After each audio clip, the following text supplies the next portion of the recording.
Hello, everybody. PM Kester here with how to take a break. This week, I am talking about my 4-day solo momcation. And I want you to come on in so I can tell you 5 things I learned from the trip and how I hope it encourages you to take a little break, a little time away for yourself. Go grab your notebook, go grab something to drink, and come on back here and let's chat.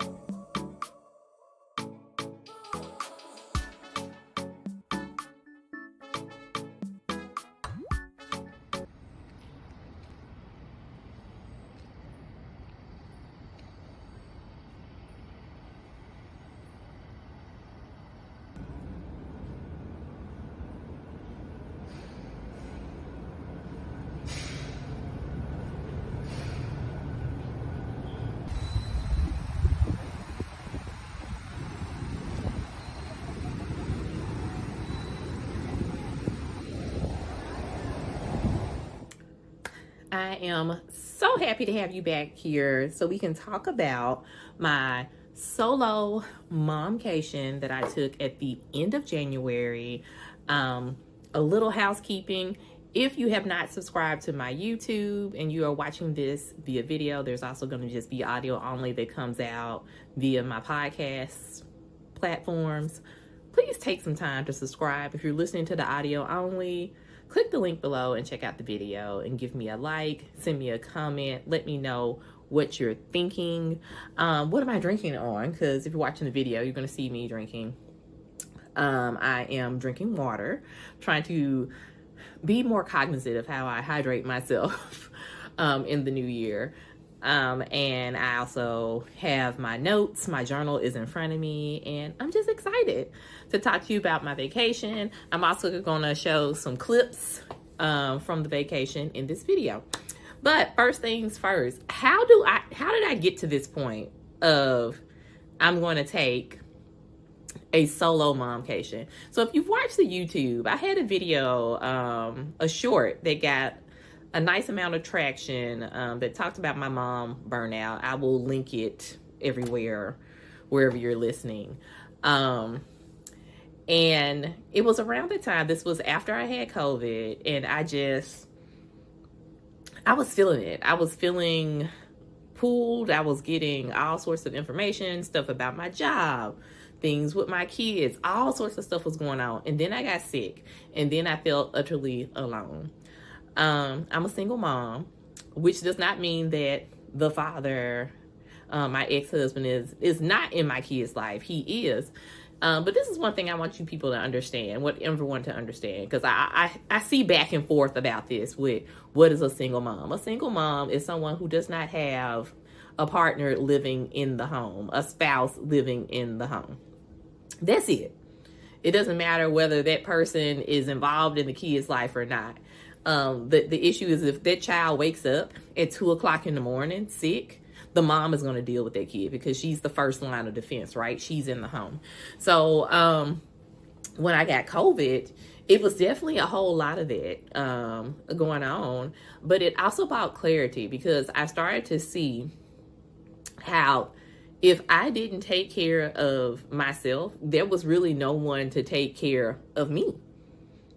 And that's nothing on anything else. You know, I don't put stuff like that on my kids. That's a whole nother episode and some childhood lessons on that there. But getting COVID last August was eye-opening in that area for me. And so after I got over that, I really started to think about how I was going to take advantage of things I had built up. Leave, points and stuff for like flights and hotel credits, you know, stuff like that, and just use some of these things to love on myself more and better, because I'm always that person, you know, I will do stuff for everyone else and put myself kind of last, especially when dealing with my kids. And there's nothing that the kids ask for, but you know, I feel like you feel in a way in society like that's what you're supposed to be doing. And so Delta came out with one of those emails. Y'all know those emails like, want to get away? want to get away, and they listed all these locations that you could use your Sky Miles on. And San Juan, Puerto Rico was one of the things on the list, and I had just enough miles, but with being sick and COVID brain and stuff like that, I missed the cutoff for that special.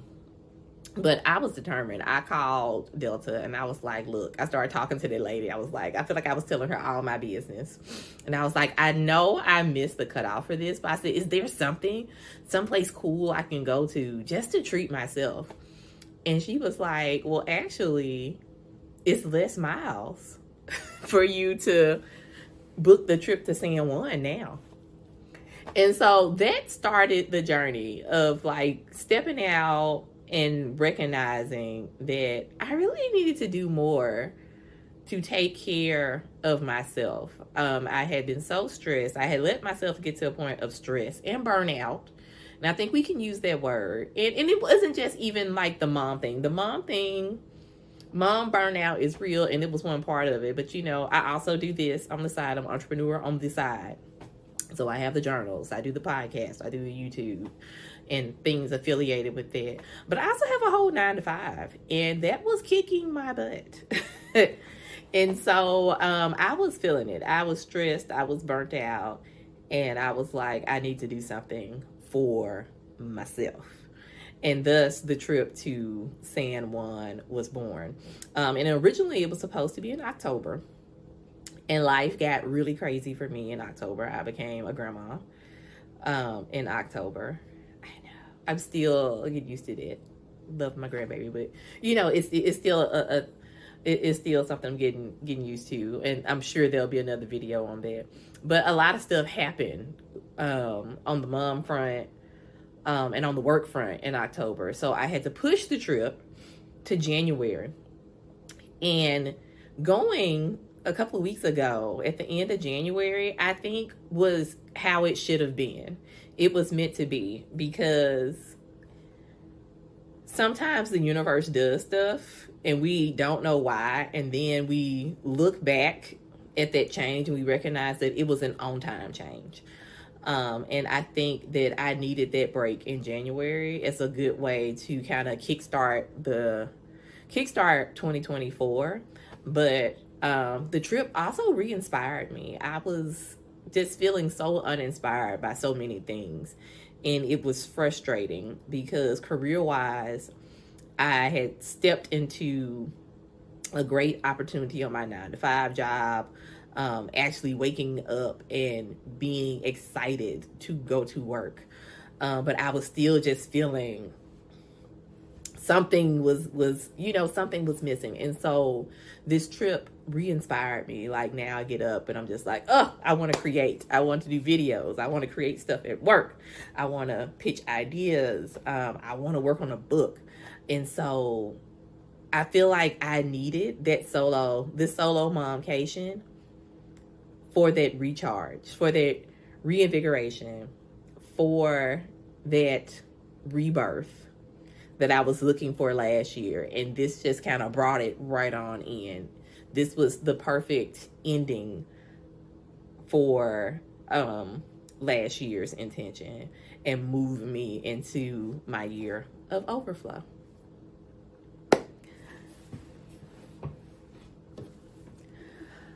So I learned a lot on the trip. I was in San Juan, Puerto Rico. I did not stay in the touristy part, and I'm going to show some videos. I'm probably going to show some videos right before we get into me talking here.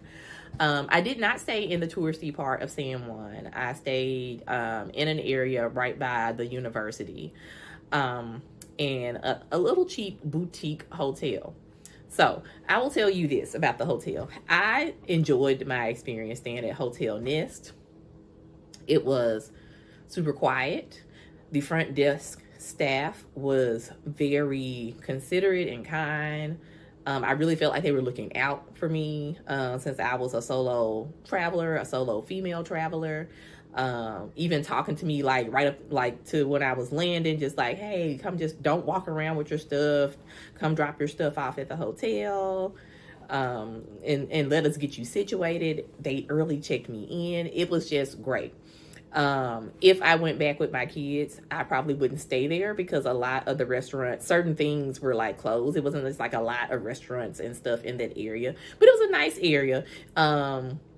Also, since it was not a high tourist area, there was more Spanish being spoken, but as long as you were trying, everyone was so excited that, you know, I was trying to speak Spanish using the bits of Spanish that I knew, using my Google Translate. And so I didn't have any issue. The shops, everything over there were great.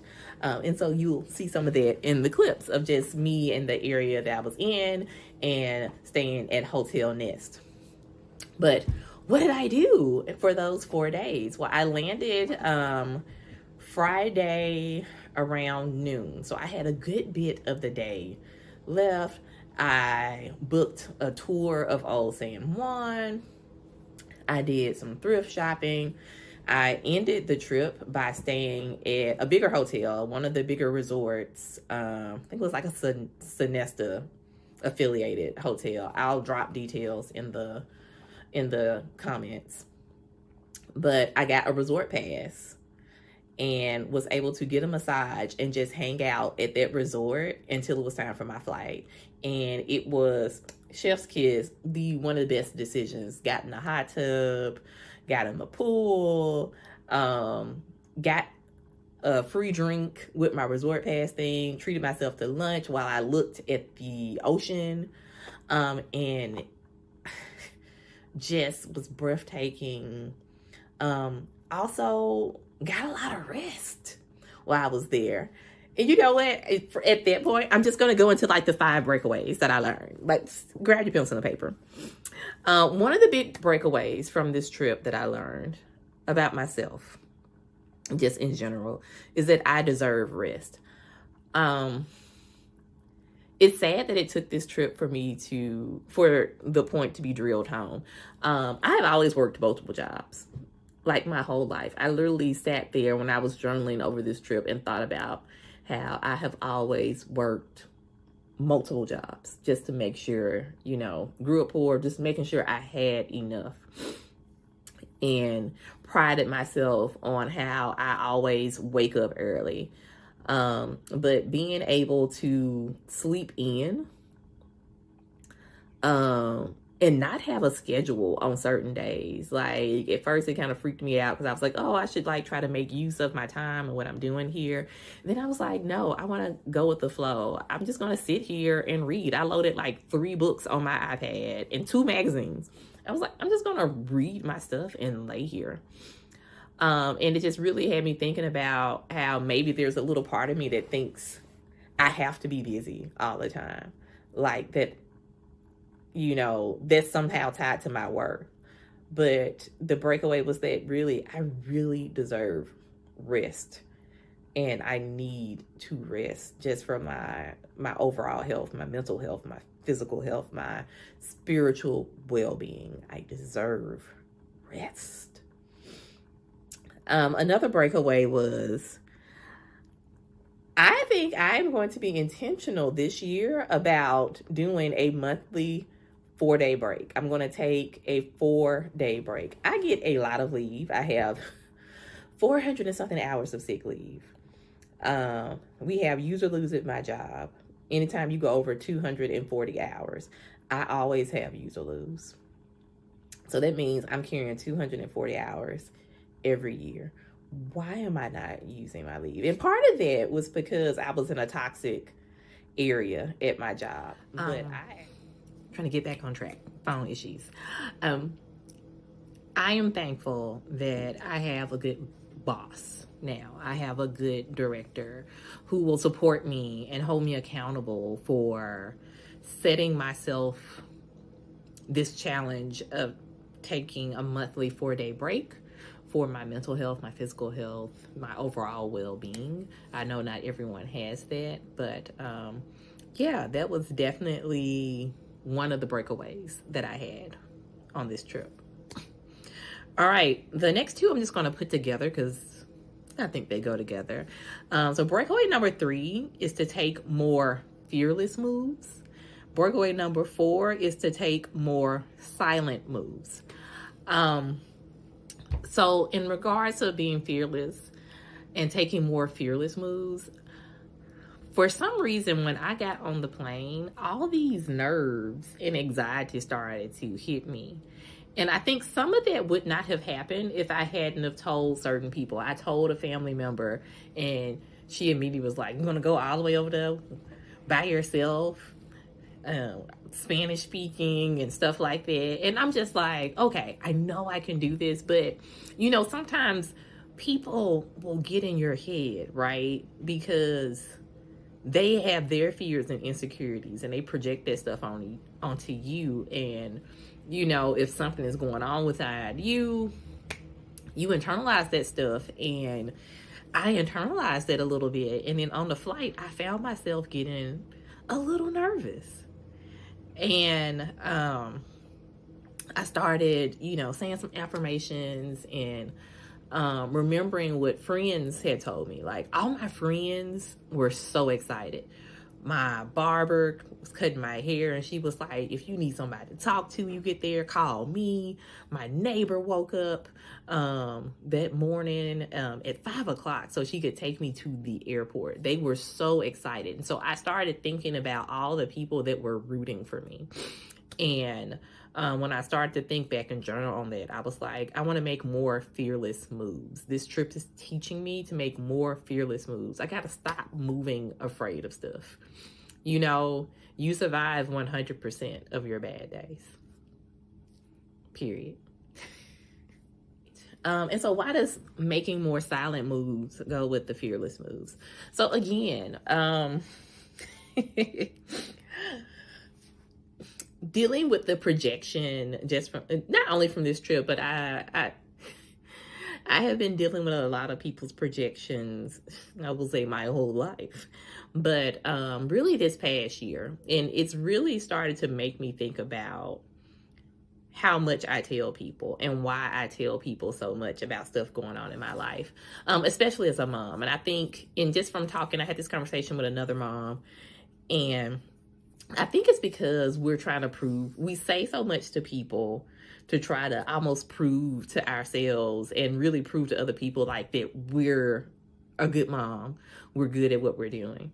We're smart. We know what we're doing. And I don't know, y'all, at this phase of my life and really in this trip, just thinking about things, I really don't care what people think about me. And I don't want to tell people about stuff that's going on, what I'm doing and things like that, just to have them try to project their insecurities onto me. So I really just want to make this year of overflow be about making more fearless moves, being more silent with my moves. And you can just see me when I post whatever I post on the other side of it, and that be it. But more silent moves, more fearless moves. Okay. All right, so the last breakaway is there is value in doing nothing. There is value in doing nothing. This trip really had me questioning my need to do too much, right? And this is something I have been struggling with for the past couple of years. I've always worked multiple jobs, and I know one of that is rooted in poverty, right? I grew up really poor, and so I'm always trying to make sure like there's enough. I have enough to pay my bills. I have enough so that the kids have what they need and things like that. And then I also think there's a thing like, of course I can wake up early in the morning and do stuff and do all the things and get to the grocery store and things like that. And so a challenge of mine was to try to make sure that my days were just not stacked. I wanted to leave things open just so I could move at will. And one of my best days was a day where I got up, I went to the resort, I got a massage, and the rest of the day I did nothing. I sat in a chair by the pool most of my day, most of my morning, reading a book. and it was heaven. There was no baby crying. There was no one asking me to take them places. No one asking for projects. Blah, blah, blah. It was just blissful nothingness. And I think it made all of the difference.